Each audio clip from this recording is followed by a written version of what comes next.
يستعد المنتخب المغربي لمواجهة نظيره الياباني يوم الاثنين السادس من يناير 2025 عند الساعة 6 مساء ضمن منافسات الدور الاستدراكي لبطولة دور الملوك المقامة في مدينة ميلانو الإيطالية.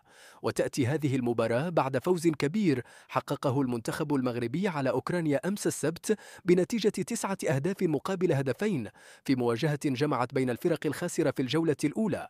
وقد تألق اللاعب نادير لواح بتسجيله 4 أهداف من بينها هدف احتسب بقانون جوليكستا، كما ساهم كل من زكريا حدراف، محمد سعود والمهدي العامري في تسجيل أهداف إضافية ليحقق الفريق انتصارا مستحقا.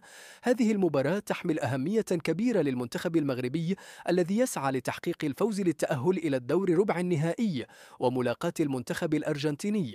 وكانت الأرجنتين قد تفوقت على اليابان في الجولة الثانية بنتيجة هدفين مقابل هدف، ما وضع اليابان في مواجهة المغرب ضمن هذا الدور الاستدراكي. تتميز بطولة دور الملوك بقواعد مبتكرة، إذ تلعب المباريات بمشاركة 7 لاعبين لكل فريق بدلا من 11 لاعبا، مع إدخال قوانين جديدة مثل احتساب هدفين عند التسجيل بعد الدقيقة 38 والهدايا التي تمنح الفرق امتيازات خاصة أثناء المباراة.